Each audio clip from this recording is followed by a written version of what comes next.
Right, let's take a look at some verses of the Quran I want to share with you guys. A'udhu billahi minash shaitan rajim. Ah, right. Has this not got. Oh, yeah, salam. Did this not get.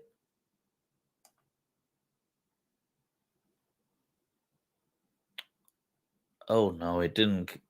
These are the other. Right, okay, so, it hasn't got these verses, but I'll go through. Right, I'll take that off. Okay, I want to take a look at some verses today. I'll bring them up. They they are here, but it'll take too long, I guess, to alter the.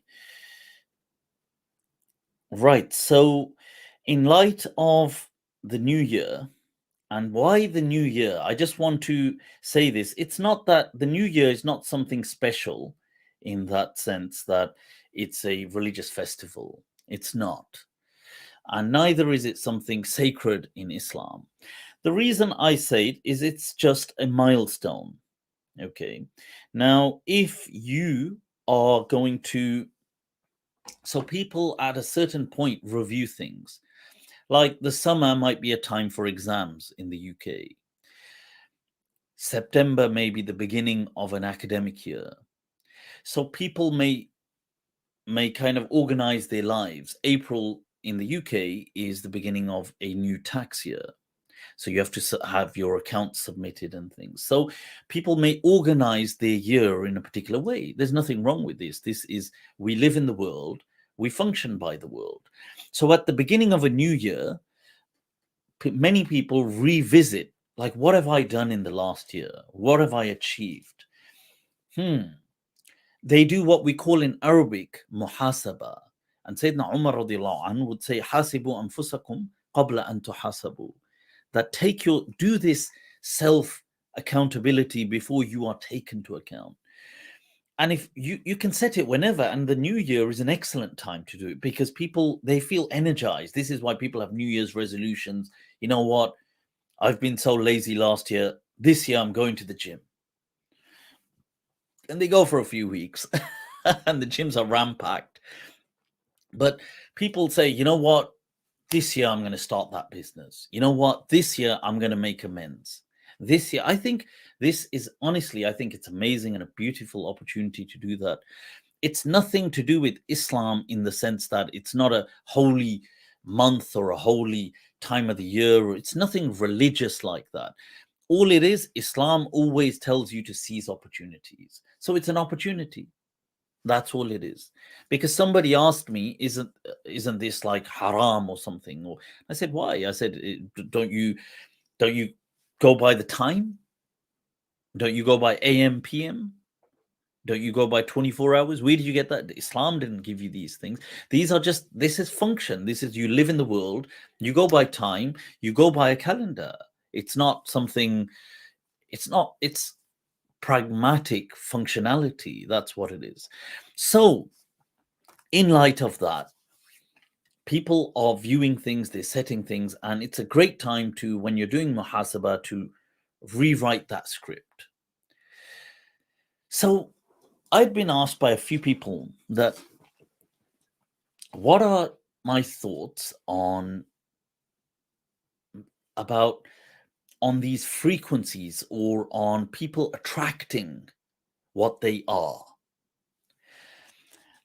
And I feel that it, depending on how you understand this, of course, in many ways, in this particular understanding that I'd like to share, that is, I feel that is the case in light of Quranic guidance. And what I mean by that is that what we put out is what we find.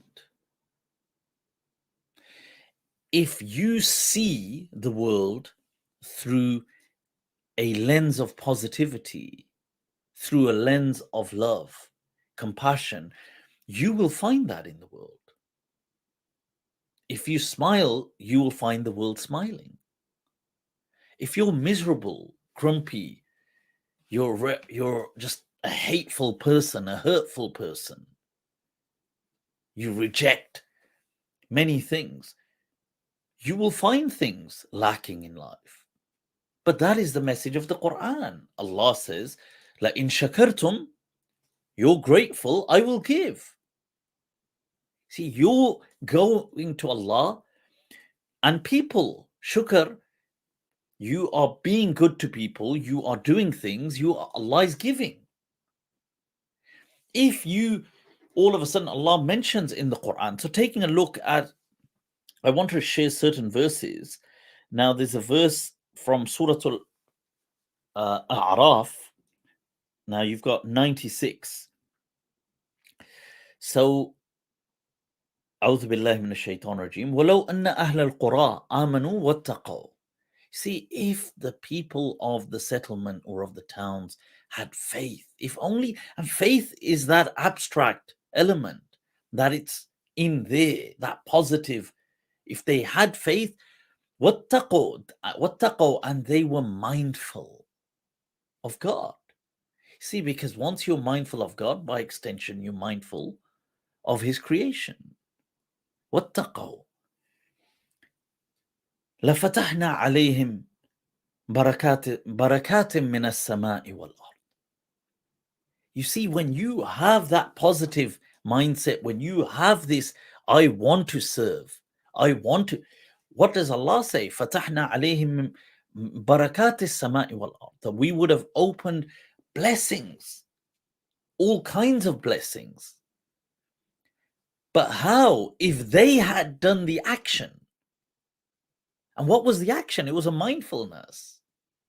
It was faith and mindfulness. It began in there. Amanu wattaqaw. That they had this belief, they had a belief structure, they had that conviction, and then they were mindful. لَفَتَحْنَا عَلَيْهِمْ بَرَكَاتٍ مِّنَ السَّمَاءِ وَالْأَرْضِ. These blessings in abundance would have been open for them. But look at the contrast, you see. وَلَكِنْ كَذَّبُوا. Now there's many ways of understanding this, that yes, one way is that if we're restricting this to the time of the prophets, they denied verses of the Quran, but they also denied God's blessings. They denied His grace. They denied love and compassion. Did they not deny it? They denied insaniya. They denied ihsan. They denied it. They saw someone in need, walked right past. They saw somebody suffering. Not my problem. Sounds like a you problem. What does Allah say? فَأَخَذْنَاهُمْ. And then we took them. We took them to account. We took them to recompense them accordingly. بِمَا كَانُوا يَكْسِبُونَ. By their actions. You see, you act, and then there is the reaction. Now, people say, one way is that people who describe this kind of attraction that don't, you see, they may not believe in God. So they have a different mechanism for it. They say that, you see, what it is people have thoughts and emotions. And your thoughts and emotions generate some kind of a frequency. So you're having ideas, you're having, obviously in the subconscious mind, you've got these kind of, they call it sometimes a paradigm or different things, but that you have this kind of emotion or this vibration. Some people in a different field would say the mind heart or the brain heart coherence as well. That's something that you create, that there's this energy, whatever it is, whether it's physical energy or it's I don't know, inexplicable, but there is something they feel. And they would say that when people are on a particular frequency or a particular vibration, that things that are in sync with that gel with them. So they will say, for example, you're on a good frequency, good things come to you, good people come to you in your life. You have this kind of this toxic, this negative vibration, negative things come to you in your life. You're one of those people that's always having bad things happen to you. Now, this is a matter of language. You see, you could see this as the positivity is Iman. The positivity is that mindfulness of God. And then good things are coming to you. The positivity is Ihsan. And Allah says, and we cover this, Surah Rahman, Hal jaza'ul ihsan illa al-ihsan. You see, you've got that state of Ihsan. What is it that's coming to you? Ihsan is coming to you. So what you're kind of putting out there, it is bringing, and even people, what does the hadith say? That al-arwah junudun mujannada, the souls, if you want to say consciousness, that it is almost in bands, in groups, that there are some that will gel with each other. These souls, they are drawn to one another. There are some that will repel one another. That's in Bukhari. So now this verse, I want to bring another verse here that is in Surah Takwir. Now, incredibly popular, and it's amazing. And this is from what I call the superpositions of the Quran, which is taken from quantum physics, the term. But that how the Quran can give you like immeasurable meanings based on where you are in life. Okay, it has this indeterminate, inherent essence to it. So here is a verse. وَمَا تَشَاءُونَ إِلَّا أَن يَشَاءَ اللَّهُ رَبُّ الْعَالَمِينَ. And there is another one, I think it's in Surah Insan. Well, there's another one that وَمَا تَشَاءُونَ إِلَّا أَن يَشَاءَ اللَّهُ إِنَّ اللَّهَ كَانَ عَلِيمًا حَكِيمًا. But let's take this one from Surah Takwir. It's 29, I believe. Verse, is it 29? 29. Right, so وَمَا تَشَاءُونَ إِلَّا أَن يَشَاءَ اللَّهُ رَبُّ الْعَالَمِينَ. Now, honestly, check this out. This is amazing.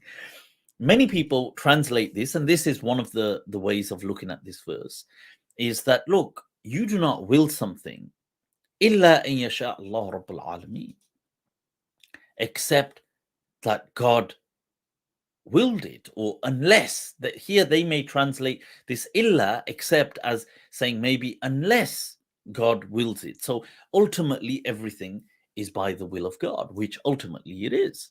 Everything, ultimately there is nothing except only Allah's permanence. Everything else is impermanent. It's just the flashing of an eye. So that's one way, and that's an amazing way of looking at it. Now, all of a sudden, you look at this, you think, well, does my kind of energy, my frequency, does this change? Does this affect things? Does God treat me accordingly? And you take the same verse. Allah, now check this. The superposition. وَمَا تَشَاءُونَ, you do not will something. And look at this. This is going to seriously blow your mind. إِلَّا, except أَن يَشَاءَ اللَّهُ رَبُّ الْعَالَمِينَ. You do not will for something except God wills for it. Allah. That is something so profound. Seriously, just وَمَا تَشَاءُونَ إِلَّا أَن يَشَاءَ اللَّهُ رَبُّ الْعَالَمِينَ. Lord of the worlds. When you will for something, you do not will for something. You do not bring that will to it, that energy to it, that kind of conviction, determination, except God wills that it will be. Allah. Allah. You see,